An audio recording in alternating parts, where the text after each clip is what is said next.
Hey everyone, welcome to Watch Complications. I'm Brian. So glad you could join me for the epic conclusion of my Silly Walks watch mod. I would be putting a bunch of like Monty Python clips and this and that in the video, except I want to stay away from copyright issues. But this has been such a fun project. I hope you've enjoyed it.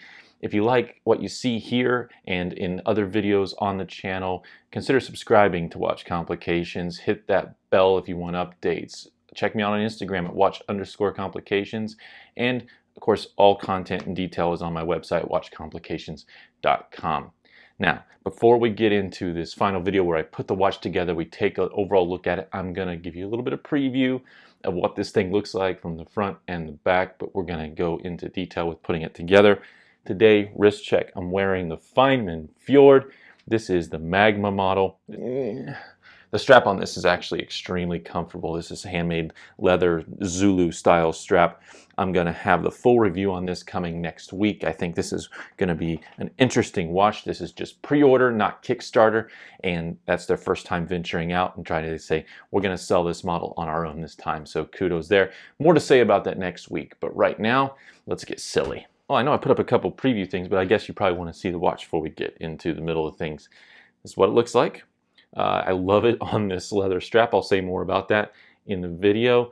And here's what we look like up close. It's about 1 o'clock. Yeah, it's just silly. It's funny. Here's what the back's looking like. I love this watch. I'd be wearing it if I wasn't test driving this for the past week. This is now the Holy Grail of watch mods. I'm just going to put that out there. So, yeah. Okay, so one of the things I want to do before I start mucking with the actual dial is use one of my scrap test dials and a test print and see how well this PLA plastic from my 3D printer adheres to the back of the metal dial. To do that, best solution is really an epoxy. Most super glues aren't going to be the right choice. They tend to melt plastic, so you want something that's going to work well with adhering metal to plastic, and that means epoxy. I'm going to use a quick set epoxy, so 5-6 minute set, and it'll take a little bit longer to cure, but this is a pretty good solution to use for this type of application. It's what I would use if I was doing dial feet directly on the metal dial, but in this case, plastic to the dial as well, and then we'll do the dial feet in the same way. So this is a 1-to-1 epoxy, so 1 part each. I'm just going to use a disposable small paper plate. You can use any sort of disposable surface to mix this up. Don't need a ton. Adhesion can always be helped by roughing up the surfaces with a file or sandpaper a little bit, so keep that in mind. All right, so 1 part each, using a toothpick here. And this is a quick set epoxy. So you got a couple minutes to work with it. Want to see how well this epoxy works for adhering the two materials, and then also how well it holds up whenever I mill the dial feet locations using my mill tool. And one thing I'm going to actually do is, once it's cured, is see how hard it is to pry it up. I like testing everything, all kinds of stuff. If I know that these two metals adhere nicely together and it mills okay, I really don't need to test the adhesion of the dial feet, because if the metal works well with this epoxy and PLA plastic, then we're good to go. Don't need to test that particular thing. All right, it's been a few hours. This is cured. Went out and mowed the yard in the meantime. You know, go into a project with certain assumptions when you're working with materials that you've at least used before. Like, I've used the PLA material for 3D printing all kinds of stuff, messed with dials a lot, I've messed with epoxy before. But until you actually test something, you really don't know for sure how well it's going to work. So you always see me testing stuff on here, and that's why. I just want to know before I mess with the actual dial, actual parts, that kind of thing. The epoxy did not add any extra height to this particularly, which I expected. I didn't put the epoxy all the way to the edge. I'm not going to. On the real dial, I'm just going to put a thin ring around here, just enough to seal it down. And even with a thin layer, it's just meant to seal it permanently, hold it down, and so it doesn't move. It would take a lot of force for me to break that off there, and it's not going to come off in one piece. So it worked really well with the PLA on the metal, and these surfaces weren't even like super scratched up or roughed up, and it's sealed fine. Now the dial feet I'm attaching to this are pre-made. Let me just show you an example. One of these.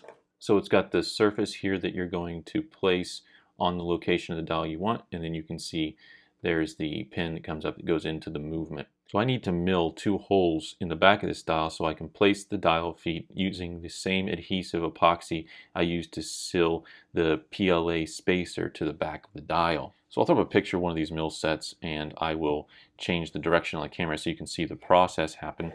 But essentially we have a plunger here on a spring, and on the end is a little mill, and it has a very, very sharp tip. You can kind of see it there. So you can get the center right where you need it on the dial. And then once you have it in place, you just press down, apply as much pressure as you want, turn the mill, and it will slowly carve out the material. This works on plastics, it works on metal, works on wood, and that's just a basic mill tool. I'll probably drill a couple places. I want to drill just what I would need for the actual dial feet. I want to drill to where it hits the epoxy, and I want to drill all the way down to the dial back itself. So I'll probably drill in a couple different spots just to see what that feels like in terms of tension, pressure, that kind of thing. When you get one of these kits, usually it comes with the mill, comes with a couple of the dial holders so you can keep something secure and in place, and it comes with an assortment of the dial feet. Different sizes. We'll measure what's needed for this one here in a little bit, or you can look on the spec sheet for it. Also usually comes with some sort of adhesive. It's really just some super glue. Mine was already crumpled up. It was hardened. You know, it got an air into it at some point. Don't know. Doesn't matter. I would never use an adhesive without a label on it and not knowing what it is, because who knows. Oh yeah, it also comes with an applicator, which is basically the same thing as a watch oiler. It's got a flat circular tip on the end, which you can use to pick up things like oil, lume, or in this case, epoxy or glue, and get it applied in specific places. But I'm going to need something a little bit bigger than this to get it exactly where I want it on the size, the width of this spacer. I'll probably just use, again, like a toothpick or something. Okay, so I've got the camera re-angled a little bit so you can see how this works. Going to show you maybe a little bit more up close. You can see there's that little sharp point right at the center of the mill. Get some pressure and start turning. And this should just easily work with this PLA. I mean, look how easily that comes up. Looks like that's probably about all I need to take off for one of the dial feet. And the epoxy will work fine because now I've got the PLA against another piece of metal. And if it was plastic on plastic, it would work fine. This is the proper way to go about attaching dial feet. I mean, if you don't want to get this tool, I think it's maybe like around 130 bucks or something like that. But if you're going to be doing a lot of watch modding, you're going to be working with a lot of dials, a lot of dial feet. Maybe if you're doing a lot of more sophisticated mods where you're changing movements like what I'm doing here, swapping from a quartz movement to a mechanical movement, dial feet are probably going to be different. Then just get the tool, always get the right tool for the job. It'll just make your life easier. Soldering can be a pain, it's a little harder. I don't want to mess with heat on a pre-done dial. You're just risking some things there. And see how that will sit down there and just nice and flush. A little epoxy underneath. It looks like you need to go a little bit deeper just to give a little more space for that epoxy. There's plenty of length here for the pin to go into the movement. So no question here, this is going to work wonderfully. One of the other locations I want to cut out on this dial just to see how it looks with the dial foot is I'll go to a location here that doesn't have any epoxy underneath of it, and I'm going to carve all the way down to the back of the actual dial, the metal. And we've got there. See how painless that is? And that cuts metal just as easily. Usually aluminum or brass blanks what dials are, and it'll cut through that like butter as well. But the PLA, really easy. So if I go all the way to the epoxy or to the dial, it starts to get a little bit low. But if you want a little extra space for some of the epoxy, you can. The epoxy is a dark gray, and you can see it very clearly through the plastic, which has a little bit of translucency to it. That's a non-issue on this build because I'm using black spacer. If you were doing this with white, you'd have to take that into consideration because you want it to look nice, and since this is an exhibition back, you might not see a lot of that, but you want to take out any of those weird visual effects you might get from doing this kind of work. You could also, if you have a 3D printer, you could use some sort of a metal filament. You could use brass or copper or steel to 3D print these spacers. I'm going with what I have in stock right now, and black looks really good with the overall look on what I have planned for this watch build. Since the case is also black, going with the gold movement looks good, and this is going to work just fine. Yay! Now on to the real deal. Alright, so I ran through the testing on the spare dial and spacer. Works fine as I expected it to, but got to test that stuff. Now we can start putting this thing together, which starts with getting the actual dial all done and finished with the dial feet on it, spacer on it, so we can hook it up to the movement. So that's what we're going to do now. I'm fairly zoomed out just so you can see as much of this as possible, including a foot of the tripod, but that's okay. Don't let that bother you. This exercise, I'm putting it directly on the spacer so I can know where it's at. I want to try to stay away from the center as much as possible and the edge. What I'm doing is going to a couple of these places, smoothing it out a little bit myself just to get even a little bit more of excess off again. Spread it out a little bit. I don't want it going off the edges. I just need enough for it to seal.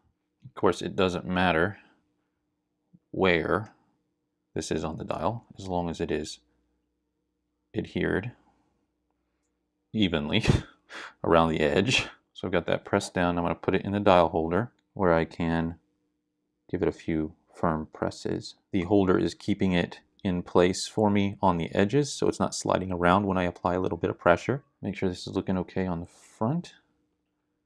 And it is. Get it from the side. Make sure we've got good edge on it. See, that's right against it. Perfect amount of space. No leaking on either side. Looks good. Now we just gotta let this thing dry for a while. One of the things that's nice on this build that I don't have to worry about as much is the measuring to get the dial feet in the exact right locations. I have a dial, which I showed in video 2 of this little mini series. It's my Vario Silver Empire dial because I have 2 of these dials, a different color combination. I swapped those out with each other in a previous video. This dial has the feet locations for the Miyota 6T33. So what I've done is I've taken a thin piece of cardboard, pushed it down into the cardboard, and then marked the 12, 3, 6, and 9. So now basically what I have to work with is a template of where those dial feet locations are. Now you could look at a spec doc or something like that. What this little template is going to allow me to do is get the dial feet in the right location without that much work. The other thing I want to make sure I do before I put this dial away is to measure the diameter of the dial feet, so I make sure I choose the same ones from my assortment. So we've got my calipers here. These are 0.7. Thank you, Vario, for providing a handy template for me. Alright, so now that I have my template made, I've gone ahead and punched the dial feet holes all the way through so I can see them in the back. For example, there's one right there. The other one's over here. So what I'm doing here is I've punched the toothpick through up to where its diameter is about the exact same as the center hole, which will hold it against the template, and this won't want to turn very easily as I move it around. On this one, you can't really pay too much attention to the 12 because the guy's head, the center of it, is not exactly at the 12. I'm paying more attention to the 6, 9, and 3. And then I have what is just a little stamp ink, which I use for other things. I thought this would be a good application for this. What I'm going to do is mark the back of the dial in those locations. So I'm going to pour a little of this on a plate. So here's the ink. It's just really bright white. I'm going to dip just the end of a tool. I could use a toothpick. I might use my Bergeon tool here and get the very tip of this with a little bit of white on it. And then I'm going to push that through the back hole, and it will mark those dial feet locations on the back of the dial. A lot of different ways you could go about doing this. This is just a simple way that I've decided to do for this project. I'm going to hold on to the end of this dial with my thumb and then press this back through. You may not be able to see this because I want to do this close to my face. All right, so I pulled that off the back. You can now see those 2 locations are marked. That one's spread a little bit, but I'll just go with the center of it. Well, I thought I was recording the video for the first hole, but you can see I've already cut the first hole. Similar process to what we previously did in the testing phase. I had the spots marked, just center the milling tool on it, and then just twist a few times to turn out the circle for the dial feet. Pressed it down into the correct spot, and now we'll start giving it a twist. Just hold it nice and steady. Let me go down just a hair further.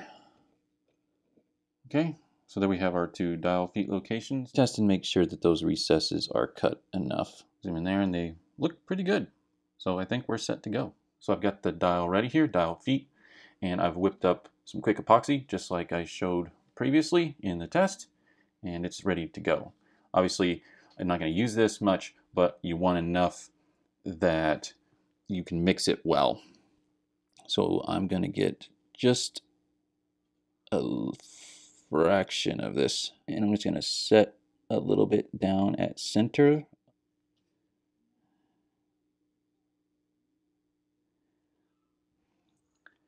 Set the dial foot down. Sorry, I'll pop in a little closer here for you. Take the tweezers and just kind of press down. One thing you might see is a suggestion to scratch up the bottom of these, which can help, gives the epoxy a rough surface to try to adhere to, so you could do that as well. And then we will set this bad boy down. Well, we have our dial feet on the movement. They're nice and even. Now we'll give this some cure time, and then we can go about attaching it to the movement. Just want to note that as I go along working on these things, I have my Rodico out, and I'll pick up, any debris or specks or anything that gets on the spacer, the dial movement as I go along. Just putting that in context for everyone. Also having your blower around, that kind of thing. And now that the feet are set and dry, I needed to trim a little bit of the epoxy from around the edge. So I'll show that. Also, the default dial feet are a little bit tall. They're long enough they'll fit almost any movement, but in some movements they'll be too long. And there I just take my stem cutters and just snip off the ends a little bit. I had to trim about half a millimeter to a millimeter off of these. So I'll just hold it up there and snip. You can do it before you apply the dial feet or after, as long as the epoxy has set well. You can see here there's little bits of the dial feet that I've snipped off. And then for cleaning up a little bit of any extra epoxy that's squeezed out when you press the dial feet down, I find it's pretty simple enough just to use a X-Acto knife and just move it around the edge. Pretty easy to work with, and it easily trims off. Then the movement can sit flush against the back of the dial. It's exciting, getting close to the point where you can attach this custom-made dial to the movement. One of the things I'm going to need to do that are the dial feet screws that came with this Miyota 6T33. There are dial feet clamps that come in this, along with an extra stem. Sometimes it's a fully threaded one, like you see here. And then we've got our screws in here for attaching the dial to the movement. I'm going to show you on this movement that the entire thing doesn't sit flush against the dial. There's gaps in here, and that's all okay.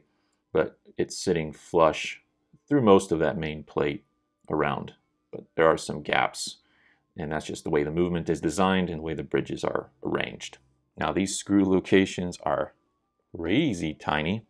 I'm not even sure what screwdriver I'm going to have to use yet. What I would recommend for picking up these screws is Rodico as opposed to tweezers. Tweezers, those screws, if you slip on it a little bit, it'll end up flying, and who knows where it'll end up. It's much easier to use Rodico. That's a tip, my friends. That's a tip. So what I'll do is get the screws started on both sides and then tighten up. Trying to show you here how I'm doing this. I've got the holder sort of leaning up a little bit so I can brace everything a little bit better as I start screwing this in. Just keep your fingers away from the balance wheel. Of course, don't over tighten. Can be a big mistake, obviously. I also want to point out that, of course, a lot of times I'd be wearing finger cots if this was something I was working on for someone else. Typically for stuff I do for me, if it's custom, really mod stuff like this, sometimes I wear them, sometimes I don't. Not particularly worried about it at the moment, but, real watchmaking, and if I was working on something for a client, I would not be handling the movement with bare hands. But this is like a spare I have like around, okay? So not a biggie for me on this. Plus it's my watch. If I want to clean it up, I can clean it up. But even with that said, I'm usually carefully handling around the sides of things, so I'm not getting a lot of surface area contact with my skin. Right, and there we have it. Oh man, this is gonna be good. There's our movement on the back. Loving the look of this. Now I need to put the hands on. So again, I'll use this dial holder here. I really like this one. It came with the milling tool when I bought it. Let's see, my hand sizes on this were 1.2 is the hour hand, 0.7 is the minute hand, and then 0.17 on the seconds hand. Of course, sometimes I like zooming out so you can see what I'm tinkering with over here. I've got the different sizes, which I've labeled for the different hands. Now, you've seen me apply hands in lots of other videos, or if you haven't gone back and watched any of my custom watches videos, then go do that. I show you how to put hands on. I'm not going to show it in extreme detail here. I just want to get these on and we can look at the final watch. That's the goal here. So the question is, what's 12? Is it? I guess I can make it whatever I want. When the knee is pointing straight up, is that what we're gonna do? I can't remember what it is. Maybe I should get the other one out and see what it looks like. Is it when the foot is at 12, or when the knee is at 12? I think I'm gonna go with the tip of the shoe. That seems to make the most sense to me, because at least it's pointing at something, right? I'm just gonna clean up here a little bit on the hand. Same thing here. I think I'm going to go with when this thing is pointing at 12, kind of like that. Again, I know you can't see that perfectly, but don't worry. Tell you what, in the way they designed these, there is not much gap between those hands. I can attempt to give them a little bit more. They kind of needed longer posts on the hand design, but of course they're on a movement that had a little bit more separation between the hands than this one. So what I'll do to try to give some separation, just a little bit, is I'll hold down on the hand on one side and then slide my dial protector under it and kind of bend up just a tad. Now the really fun part, seconds hand, which is the cane. Of course, this is one of the more tedious steps if you've done this before. So I'll get the tip of the seconds hand on some Rodico, set it over here, and then push down with the hand pusher. So it's a learned technique, generally works well for me. I'm just watching this to see what my clearance is like on the hands. Looks good. All right, so now what I'm going to do is I'm going to let that run for a while and make sure that all the hands move fine without interference, and particularly the hour hand, which is very, very close to the dial, make sure it's able to move even though it's that close. So when you're putting the crown and stem together, sometimes you can get away without using any Loctite, thread locker. Now, typically you put a little thread locker where the stem meets the crown. Sometimes I do it, sometimes I don't. Depends on how tight of a fit it is. Because I'm using an extender here, I'm going to put some on the extender connection. This is a pretty simple process. I'm going to grab onto the stem here with my flat pliers. Now you know you've got a really tight connection on the extender to the crown if that didn't come undone. Whichever one comes undone first, that's where I'm going to put the thread locker. Again, you could put it on both. It's, you know, this is for me, so if for some reason the crown came off, then okay. But you're never turning the crown the way that this would unscrew. So it's really irrelevant if it fits extremely tight. What I like to do is to use an oiler, reach down in there and get some on the tip, or just anywhere, I guess, really is fine. it'll clog up. And then I'm just going to put it on the end here. And you don't need much, to be honest. And then screw this in. Of course, a little bit will come out the sides, that's fine. Just wipe it off. I'm using a medium strength. Just for reference, this is the Loctite 243, voila. And it works pretty well for me. You don't need super strength. If you need to change out the extender, this one breaks, something like that, all it needs is some heat. You could, you know, blow a hair dryer on it for a few minutes. You could throw it in the oven for a few minutes. Anything will work in terms of giving that some heat. And then you don't have to over tighten it. And now our stem's ready to go. Now with the hands on it, I basically cleaned out the case really good. Again, using microfiber cloth, Rodico, my air blower. Flip the dial around, set it down inside the case. I've just placed my movement holder. You can see right here, right? Which we walked through the custom making of in the previous video.